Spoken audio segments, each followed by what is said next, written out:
Rogelio Zúñiga te presenta El Debate en la Red. Un programa donde abordaremos temas de actualidad, temas que a ti te interesan. Quédate con el periodista Rogelio Zúñiga en El Debate en la Red. El VIH-Sida se encuentra presente en México desde 1983, cuando se registra el primer caso en el Instituto Nacional de Nutrición. Sin embargo, oficialmente se reconoce la presencia del virus hasta 1985. A partir de esta fecha, el SIDA constituye un asunto de salud pública en cuya respuesta se involucran instituciones gubernamentales, iniciativa privada y organismos de la sociedad civil. Se reportan miles de víctimas fatales a consecuencia del mal. De ahí la importancia de la prevención. El SIDA y sus consecuencias es el tema de esta tarde aquí, en El Debate en la Red.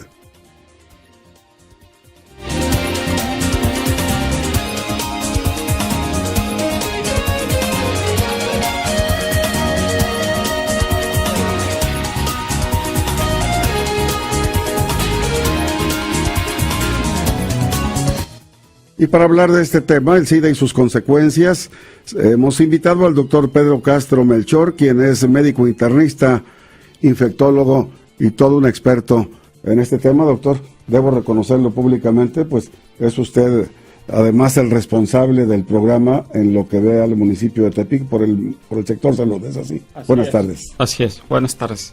Doctor, bueno, pues para arrancar es un tema, decíamos, de salud pública. Yo por allá recuerdo que incluso a principios de los 80 efectivamente hice contacto con quien era el responsable del programa, el doctor Vargas, y nos hablaba de que era en ese momento un problema por necesidad mortal y que, bueno, además se le llamaba la epidemia del siglo, pero creo que es importante que nos diga usted cuáles son los orígenes del SIDA, porque hay algunas versiones ahí que nos dicen que incluso llegó del África, o el mono verde, qué sé yo. ¿Cuáles son los orígenes del SIDA, doctor? Por favor. Bueno, hay que sí viajar hacia el continente africano, aproximadamente en los años 20 del siglo pasado, en la región del Congo, la República del Congo, que en ese tiempo constituía una sola nación, ahora se ha dividido en 3 países. En esta República del Congo, y son estudios que se han hecho posteriormente, se encuentra una gran población de chimpancés y de una población particular de gorilas. Estas 2 poblaciones, cada uno contiene o tiene un virus que es muy similar al virus que causa la inmunodeficiencia en el humano. Lo que ha venido sucediendo con el paso de los años es que este virus de estos gorilas y estos chimpancés de esta zona mutó y fue transmitido al ser humano. ¿Cuál fue la vía mediante la cual fue llegando al ser humano? Bueno, en ese tiempo existía un gran tráfico de estos animales para venderlos a circos, para venderlos a zoológicos, o incluso para el consumo, ya que en muchas regiones del África, pues la única forma de consumir carne, pues era a través de consumir estos primates. El virus entra a los seres humanos y más o menos en el transcurso de los 20, que empiezan a aparecer las primeras personas con esta enfermedad, se disemina primero por la vía del ferrocarril hacia el sur de África, y es por eso que ahora en el sur de África tenemos una gran cantidad de casos de VIH, migra hacia el África Central y de ahí finalmente hacia el norte de África. Recordar que en ese tiempo la República del Congo y en particular el puerto de Kinshasa pertenecían al Imperio Británico. Entonces de ahí de Kinshasa salían la gran mayoría de los barcos que transportaban a estos chimpancés hacia el continente europeo o hacia el continente americano, y de ahí fue donde poco a poco la epidemia lentamente fue afectando a los seres humanos. El punto es que eran casos muy aislados. Hasta los 80s, cuando de repente en la ciudad de Los Ángeles y a la par en la ciudad de Nueva York se describen un número importante de personas, estamos hablando aproximadamente de 20 personas, que caen al hospital y que tenían algunas características que eran comunes a ellos. La primera es que todos eran hombres que habían tenido sexo con otros hombres. La segunda, que estaban infectados de una neumonía que hasta ese tiempo era rara, causada por un bicho que se llamaba Pneumocystis carinii en ese tiempo, y tenían también la infección por un virus que era muy raro, que se llama citomegalovirus, y tenían un cáncer en la piel que se conocía como sarcoma de Kaposi, que cada uno por aislado había sido muy difícil de encontrar anteriormente. Por eso les llamó la atención que confluyeran esas 4 patologías o esas 4 características en estas personas, y ahí es donde oficialmente sale una publicación. Esto ocurrió en mayo. Para junio sale una publicación por el Centro de Control de Enfermedades de Estados Unidos, y es el nacimiento oficial del virus del VIH-Sida, y ese es el punto crítico de donde empezó la gran epidemia que seguimos teniendo hasta nuestros días. Preocupante. Y efectivamente llega a México por ahí a principios de los 80, doctor. Sí. Los primeros casos que tuvimos en nuestro país pues fueron casos de personas, compatriotas que se habían ido a vivir a Estados Unidos, donde allá laboraban. Muchos de ellos se infectaron allá, regresan al país, y es como se empiezan a documentar los primeros casos de VIH-Sida. De hecho, antes uno de los principales factores de riesgo para tener VIH-Sida era haber radicado en Estados Unidos. Ahora, como ya la epidemia es universal, pues ya ha perdido relevancia el hacer esta pregunta cuando estamos buscando VIH, pero en esos tiempos sí era un factor de peso para decir esta persona tiene un alto riesgo de tener SIDA. Sí. Y sigue siendo hasta la fecha la población de homosexuales la más propensa a padecerlo. Las cosas han cambiado radicalmente. Si uno revisa las estadísticas a nivel global, a nivel mundial, existen aproximadamente 32 millones hasta el año pasado de personas que están viviendo con la infección, con este virus. Y lo que llama la atención es que 16 millones corresponden al sexo femenino y los otros 16 millones corresponden al sexo masculino. Cuando nos vamos a las estadísticas nacionales, todavía la epidemia en nuestro país sigue siendo de varones. Hace algunos años, en los 90, cuando empezaron los primeros casos, pues era una epidemia 8 varones por una mujer, pero esto ha ido bajando aproximadamente a un 5 o 4 a 1. Cuando uno revisa las cifras de SENSIDA en el rubro de varones, uno va a encontrar que el 33% son varones que tienen sexo con otros varones, los varones heterosexuales, otro 33% y otro un 30% los bisexuales. Entonces ya no es una epidemia que digamos, si eres HCH vas a tener VIH. Al contrario, ya cualquier varón somos sujetos de riesgo para infectarnos de VIH-Sida. Y bueno, ¿y cómo saber entonces cuál es para hablar su lenguaje, cuál es la patología que debe presentar un paciente? ¿Cómo orientar a nuestro auditorio para que sepa cómo detectarlo, cómo se presenta, o los síntomas? Bueno, antes que nada debemos conocer las rutas de transmisión. O sea, cómo yo me puedo infectar. Eso es lo más importante. Sí. La principal ruta de transmisión del virus sigue siendo por la vía sexual. Esa es la principal ruta. Sin embargo, hay otro tipo de rutas que poco a poco se están incrementando. Por ejemplo, la ruta sanguínea.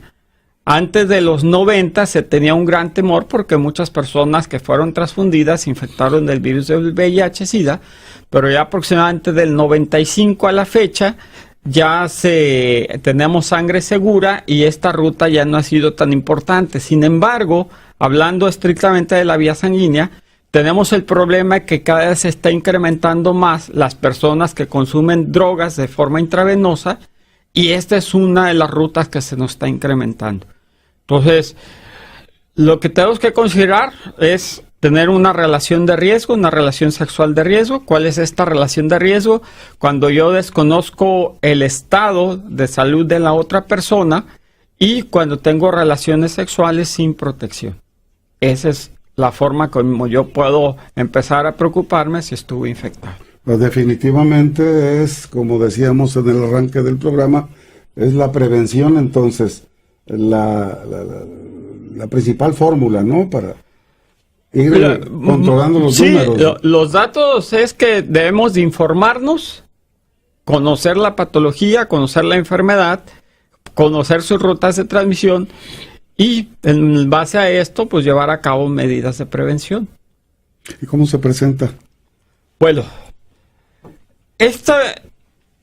platicamos una historia sencilla. Sí. Imaginemos una persona que este fin de semana se va a la disco, se le pasan las copas, tiene relaciones sexuales sin protección, se infecta en ese momento, y es curioso que esa persona que se infecta el próximo viernes, pongámosle ese ejemplo, que se va a infectar el próximo viernes, para el lunes, en una sola gota de sangre, un solo virus que entró a su cuerpo el viernes, para el lunes en esa gotita de sangre ya generó 1.6 billones de virus. Entonces, ¿qué es lo que va a ocurrir? De esta persona no se va a dar cuenta, simplemente va a traer la cruda después de la borrachera, van a pasar los días, los meses, y va a estar asintomático. No va a manifestar ninguna patología, ninguna molestia. Y aquí es donde hablamos que esta persona está infectado de SIDA. Ese es el término que utilizamos, infectado por VIH. Es el término adecuado. Es decir, es una persona que tiene el virus en su cuerpo, una persona que no tiene síntomas, pero, ojo, que sí lo puede transmitir. Entonces, yo puedo estar con una persona que aparentemente yo la veo sana, tengo relaciones sin protección y me estoy infectando. O viceversa, yo la estoy infectando. Puede transcurrir un periodo de 7 a 12 años en promedio sin que esta persona manifieste síntomas. Pasados esos 7 a 12 años, la persona se va a quedar ya sin defensas y el virus va a incrementarse en forma importante, y al lograr esto, ahora sí ya vienen las manifestaciones de lo que conocemos como SIDA. Cuando hablamos pues de la patología, hablamos de dos estadios: infectado por VIH o infección por VIH, que es la persona asintomática pero que sí puede contagiar o transmitir la enfermedad, y la persona que ya tiene los síntomas, que es la persona en etapa de SIDA. Cuando estamos en etapa de SIDA, el SIDA por sí solo, el virus por sí solo no da síntomas. Lo que va a ocurrir es que vamos a presentar los síntomas de diversas infecciones que les llamamos oportunistas, o de cánceres que les llamamos oportunistas. Por ejemplo, una persona que normalmente nosotros podemos tener una gripa y en cuestión de 3 a 5 días ya estamos sanos, una persona de este tipo va a desarrollar la gripa y de ahí se va a complicar con una neumonía y va a terminar hospitalizado por varias semanas. Eso es lo que va a ocurrir. Eso es lo que se Entonces ya no existen defensas para contener a las demás enfermedades. O me han tocado casos que algún colega hematólogo, por ejemplo, me los ha derivado porque ya traen un tumor en la sangre que se llaman linfomas, y que estos linfomas les llegaron porque estaban infectados por VIH o ya en etapa de SIDA. Sí, obviamente aquí pues se da el tratamiento de parte del hematólogo y el tratamiento de nosotros, y afortunadamente pues estas personas siguen ahí dando guerra. Eso es. Hay, por supuesto, campañas del sector salud para detectar, no sé, factores de riesgo o ya el problema en sí. Sí. ¿Y hasta qué punto es eficaz ese tipo de...? Si hablamos de la Secretaría de Salud, a nivel nacional desde la Secretaría de Salud se preocupó muchísimo por esta epidemia o esta pandemia y tomó la decisión de crear a lo largo del país unos centros que fueron especializados para la atención de las personas que viven con VIH-Sida y también en cuanto a la prevención. Estos centros reciben el nombre de Capacit. son las abreviaturas, que significa Centro Ambulatorio de Prevención y Atención del SIDA e Infecciones de Transmisión Sexual. ¿Qué es lo que se hace en estos centros? Bueno, mencionar que el estado de Nayarit cuenta con 2, uno en la ciudad de Tepic, estamos ubicados en Ciudad de la Salud, y el otro está ubicado en lo que viene siendo el municipio de Bahía de Banderas, en Tondoroque específicamente. Ahí es donde se encuentra el otro Capacit. ¿Qué hacemos en estos Capacit? Bueno, uno, informamos sobre cómo se transmite la enfermedad, cómo la podemos prevenir, les enseñamos sobre lo que llamamos sexo seguro, sexo protegido, les enseñamos a utilizar el condón, el buen uso del condón, las técnicas para el buen uso del condón, tanto el masculino como el femenino. Les hablamos pues sobre esos factores de riesgo, y eso es la parte informativa o en cuanto a lo que le llamamos consejería. También nosotros nos encargamos de hacer el diagnóstico. ¿Cómo lo hacemos? Existe una prueba que es una plaquita, que se les conoce en pruebas rápidas, donde usted llega, se le hace un pequeño cuestionario para identificar sus factores de riesgo, se toma una gotita de sangre, se pone en esta laminita, y en cuestión de 5 minutos yo le puedo decir si está infectado o no infectado por este virus. Cuando la persona no está infectada, que dice, bueno, la libré, que mucha gente decimos, pues ya la libré, no lo dejamos ir a su casa, sino que otra vez lo pasamos a platicar con él para concientizarlo que bien, si esta vez la libraste, si sigues con ese modo de vida, exponiéndote, pues tarde que temprano si vas a llegar como paciente. Si en caso contrario que la prueba salga positiva, bueno, tenemos que hacer otras pruebas ya para confirmar la enfermedad, que se llaman ELISA en suero y prueba de Western Blot, y finalmente se pasa a darles ya un tratamiento. No hay perjuicios. O sea, algún problema que enfrenten ustedes por prejuicios en determinados grupos sociales, ¿no? De repente nuestra sociedad es así, prejuiciosa. La epidemia del VIH-Sida pues está rodeada de grandes tabús. Y uno de esos tabús tiene que ver en el caso de los varones que tienen sexo con otros varones.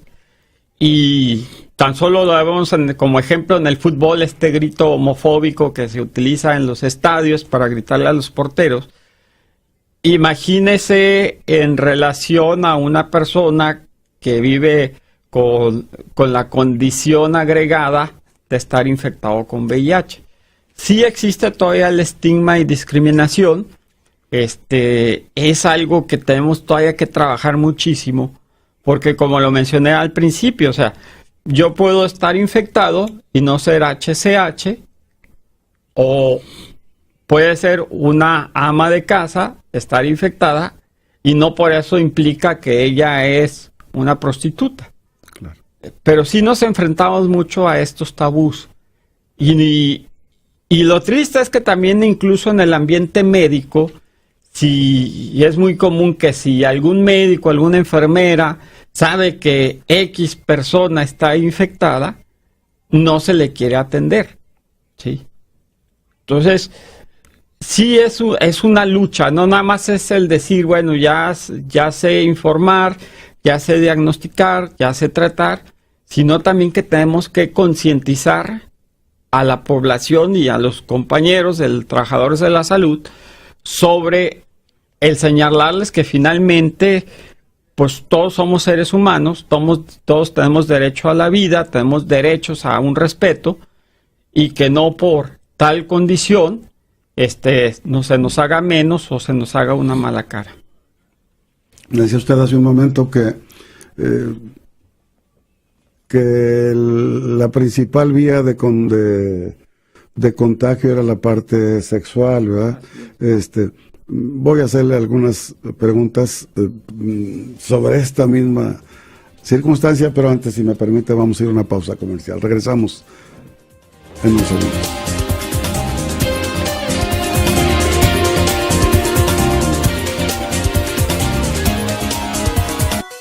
momento continuamos con más de El Debate en la Red con Rogelio Zúñiga. Continuamos en nuestro programa El SIDA y sus consecuencias, con la participación en el estudio de Alica Medios del doctor Pedro Castro Melchor, médico internista, infectólogo y todo un experto en esta materia, el tema de esta tarde. Doctor, nos comentaba usted, antes de ir al corte, pues cómo las relaciones sexuales son pues la voz de alerta frente al riesgo de la presencia del SIDA. Pero la gente pregunta mucho si no hay otras vías, por ejemplo, la saliva, los besos, el tocamiento, etcétera. Me gustaría que esta parte nos la aclarara, doctor. Cuando hablamos de la transmisión del virus, lo comentábamos, uno es por la vía sexual. Y vamos a ahondar un poquito. Hablamos de 4 situaciones. 1, cuando una persona es penetrada por la vía anal y la persona que lo penetra. Hablamos de receptivo anal e insertivo anal. Y hablamos de receptivo vaginal y insertivo vaginal. ¿Sí? Son 4 variantes. ¿Qué es lo que sucede? El mayor riesgo de infectarse es la persona que es receptiva anal. ¿Sí? Porque es donde hay más traumatismo, es donde puede haber más sangrado y es la mejor vía para que el virus llegue al torrente sanguíneo y genere la infección. Platicábamos alguna ocasión con algunas colegas del área de salud de la reproductiva y salud de la mujer, que cada día es más común, por ejemplo, las jovencitas que empiezan a tener relaciones sexuales y con tal de no embarazarse, prefieren tener relaciones por la vía anal. Y no se están dando cuenta que a lo mejor se están previniendo un embarazo, pero están incrementando su riesgo de infectarse por VIH. La siguiente punto que tiene también más riesgo, pues es el receptivo vaginal. En este caso, pues estamos hablando de la mujer. El insertivo anal, es decir, el que penetra por el ano, pues también tiene un riesgo moderado. Y el insertivo vaginal es el riesgo más bajo. Cada uno no deja de tener su riesgo, ¿sí? Si hablamos, por ejemplo, del insertivo anal, del receptivo anal, significa que la probabilidad de infectarse es 1 en aproximadamente 120 contactos. El problema es que esto es una ruleta rusa. Yo no puedo decir, pues me porto mal 119 y el 120 no, para que no me toque. Porque esto puede ser en el 1, en el 10, en el 40, en el 50, en el 100, no lo sabemos. Entonces, por eso es que hay personas que dicen, bueno, pues yo me he portado mal toda la vida y no me he infectado. Y hay personas que a la primera se infectan. Porque es un riesgo presente. Que como puede ser a la primera, puede ser a la 120. En el caso del vaginal ya es 1 en 250 del receptivo vaginal.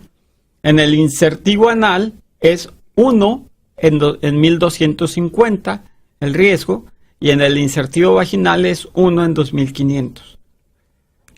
Hoy, otra pregunta que a veces me hacen es ¿cuál es el riesgo por sexo oral?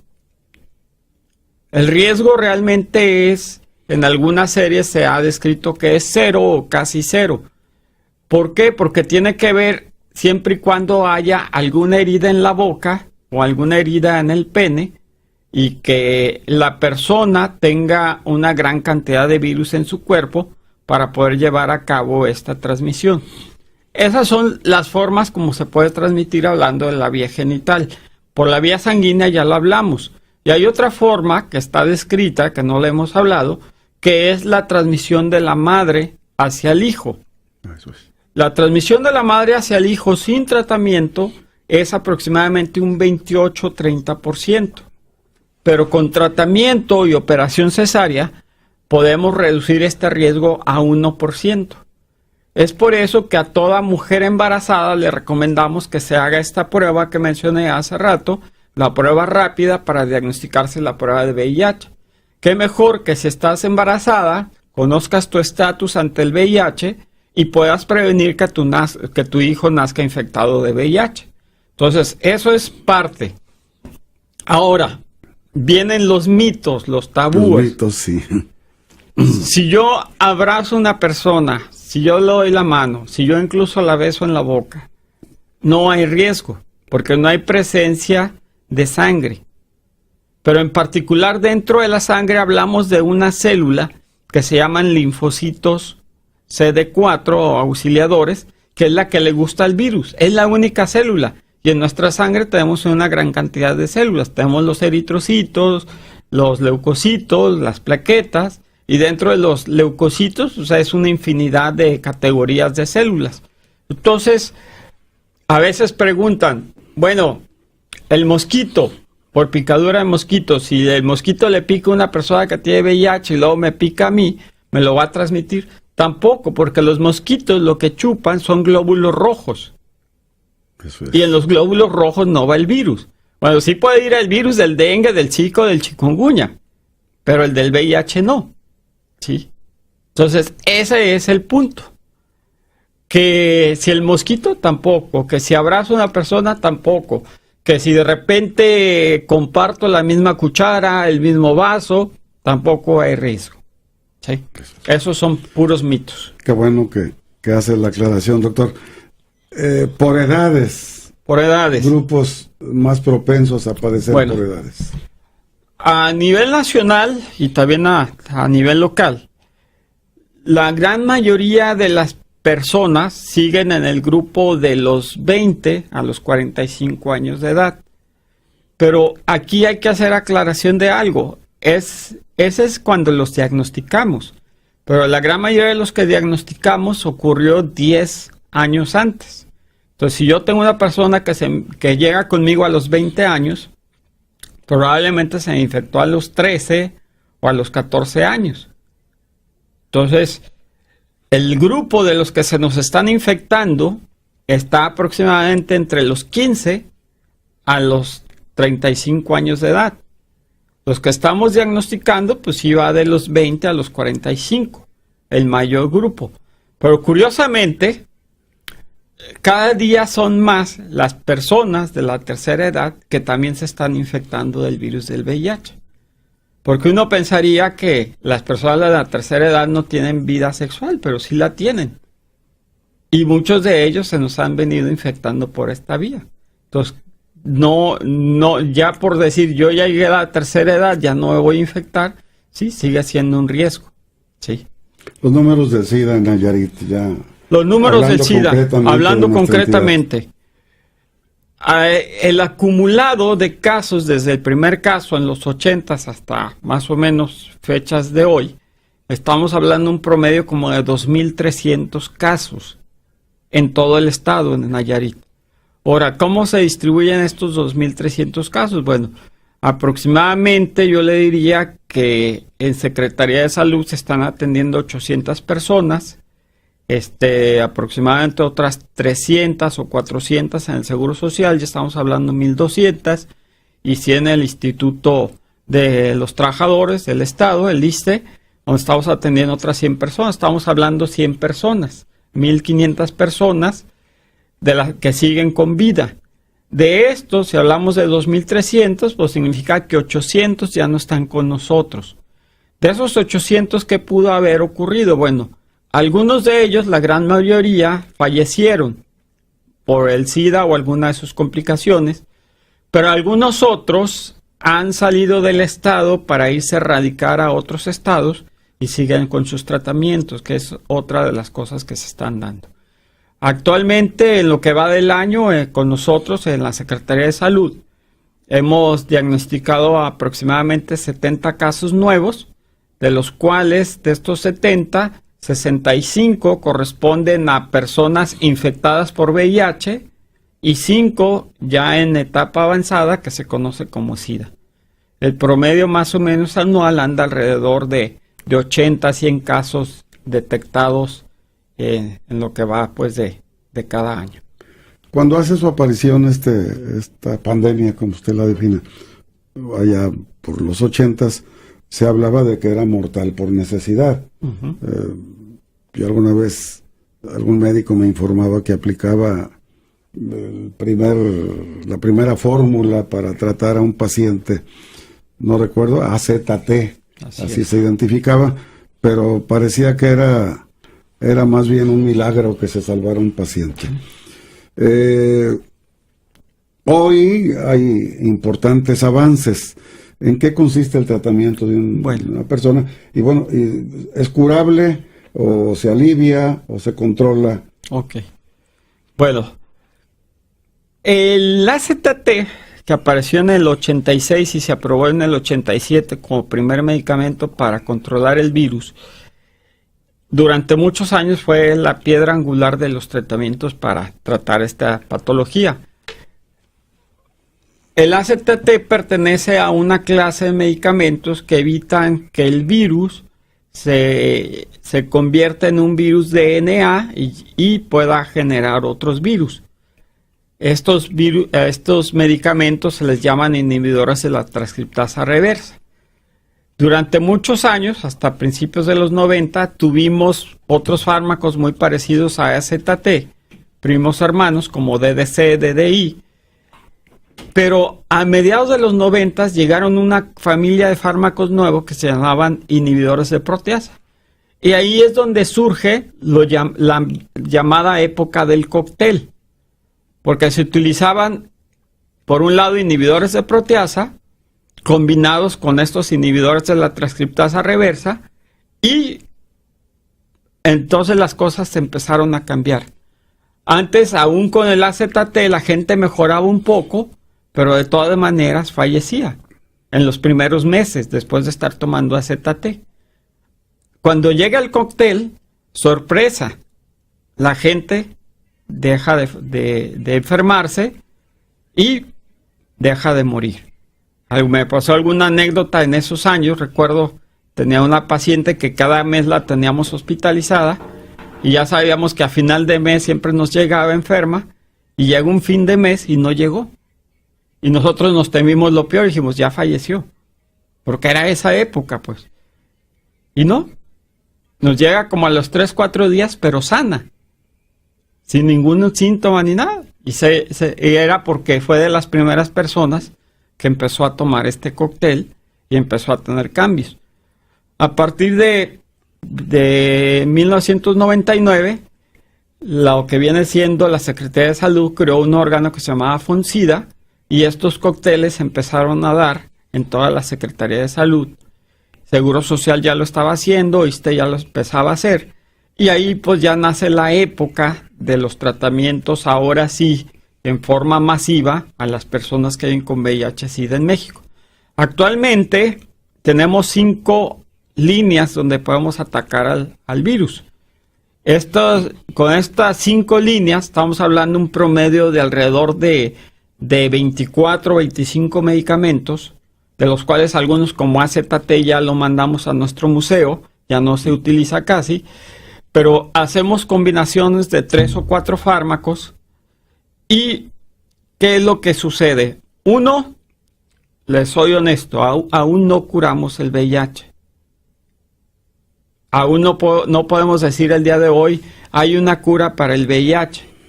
Pero lo que sí ocurre, como ocurre por ejemplo en diabetes o en hipertensión, se controla.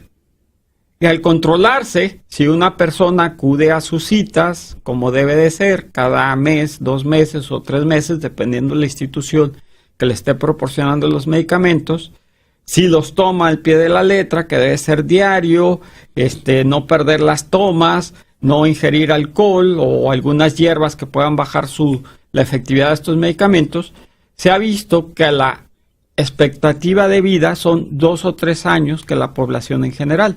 Si sacamos números que una mujer mexicana puede vivir hasta los 72, 74 años, en el caso del VIH estaría viviendo hasta los 70 años. El varón 2 años menos, estamos hablando 68.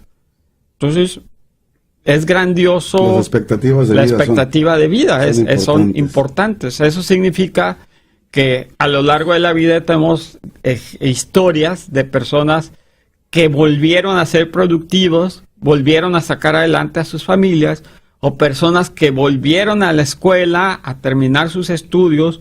Muchos de ellos ahora ya son profesionistas o tienen un trabajo seguro, cuestiones de este tipo. Estos medicamentos, para aclarar nada más, si uno va y los compra en la farmacia, en promedio un esquema de tratamiento por mes cuesta de 20,000 a 50,000 pesos. Pero las tres instituciones principales de salud, ISSSTE, Seguro Social y nosotros, Secretaría de Salud, proporcionamos estos tratamientos de forma, pues, gratuita, se puede decir. El único requisito con nosotros es que estén inscritos al Seguro Popular. Pero con la inscripción a su Seguro Popular, nosotros estamos tratando aproximadamente 750 personas. Muy costoso, doctor. Sí. Muy costoso. Una pausa, regresamos.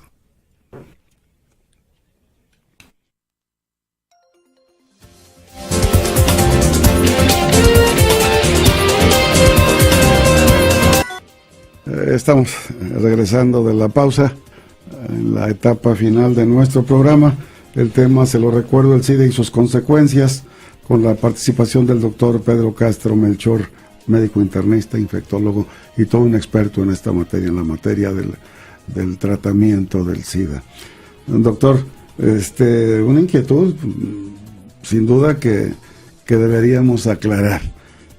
¿Será posible una vacuna en el corto plazo para el control o la curación del SIDA? Definitivamente no. Para prevenir la enfermedad, no. Es muy difícil crear una vacuna para este virus que está cambiando constantemente. Por lo tanto, las que se han intentado a lo largo de estos años han fracasado. Al principio demuestran ser prometedoras, pero al final fracasan. Lo que sí se está trabajando es en algunas vacunas, por así denominarlo, que ayuden a curar la enfermedad. Pero esto todavía está en fases, pues, de experimentación. Pero sí, de hecho, ya las grandes investigadoras que están trabajando en líneas de vacuna ya perdieron la esperanza de sacar una vacuna que lo prevenga. Entonces están mandando todos sus esfuerzos hacia una vacuna que ayude más bien a curar la enfermedad. Que fortalezca el sistema inmunológico, que se puede eliminar el virus y ya en algún momento, en 10, 15, 20 años, decir pues que una persona ya se curó del virus. Nos faltan escasos 5 minutos, doctor. ¿Cómo nos ayuda usted a cerrar el programa? Así una información general para concienciar a nuestro auditorio sobre este tema de salud, y alguna exhortación retomando las recomendaciones de usted sobre el tema. Bueno, hay que recordar, como lo mencioné hace rato, esto se transmite principalmente por vía sexual. Entonces, sí tener mucho cuidado y llegar a practicar lo que llamamos el sexo seguro. El sexo seguro es aquel donde hay caricias, hay besos, pero al final no se lleva a cabo la penetración.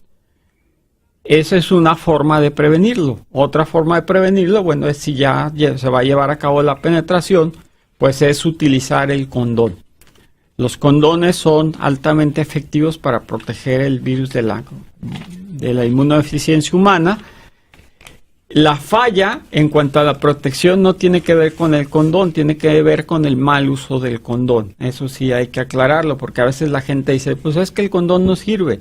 El condón sí sirve, lo que no funciona es la técnica que tenemos para utilizar el condón. Lo que a veces ocurre con los jóvenes que van y compran un condón, lo meten en la cartera, lo tienen años y años ahí, y el día que se les presenta la oportunidad, pues el condón ya está todo seco, ya no lubrica, y es posible que ya perdió ahora sí su consistencia y pues va a haber intercambio de fluidos y esto va a generar pues una infección. La otra situación es es, bueno, rematando con el condón, hay condón femenino también, ya desde hace algunos años tenemos un condón femenino, pero sí hacer la recomendación que si van a utilizar alguno de estos condones, no utilizarlos los dos al mismo tiempo, porque mucha gente puede decir, bueno, si utilizamos condón femenino y masculino hay mayor seguridad. No es así, tiene que ser uno u otro, porque sí puede haber varios accidentes cuando se utilizan los dos. Esa es parte de la recomendación. Otra, sí es importante informarme sobre cómo me puedo infectar, qué me puede pasar si me infecto, a dónde puedo acudir. Y finalmente, pues mencionarles que a lo largo de la República existimos estos centros Capacit. Como se los comenté hace rato, aquí en la ciudad de Tepic tenemos uno, que es el que se encuentra en Avenida Huamilpa, número 333, letra D, con teléfono 129-2029. Ahí estamos para atenderlos de lunes a viernes, de 7 a 14:30 de la tarde. Y también informarles que en Facebook también tenemos una página del Capacit, nos pueden buscar por ahí, y alguna duda que tengan, la podemos contestar por esta vía o indicarles que acudan a X lugar para ya solucionarles su problema. No tengan pena en hacerse la prueba, es mejor hacerse la prueba, saber que no estoy infectado. A mí me da más seguridad a estar siempre con el riesgo de que a lo mejor estoy infectado, ¿sí? Entonces, si tienen dudas, pueden acudir con nosotros, ahí les damos consejería, les hacemos la prueba, es gratuito la atención. Y si fuera necesario darles un tratamiento, también ahí nosotros nos encargamos y esto también es gratuito. Bien, doctor, pues con estas palabras suyas y esta magnífica orientación que ha brindado a nuestro auditorio, quiero agradecer su participación en el programa. Es el doctor Pedro Castro Melchor, internista, infectólogo y todo un experto en el tratamiento del SIDA. Muchas gracias, doctor. Gracias por la invitación. Hasta la próxima. Pásela bien. Buenas tardes. Debatimos temas de actualidad, de importancia social. El debate en la red. Nos escuchamos la próxima emisión. El debate en la red con Rogelio Zúñiga.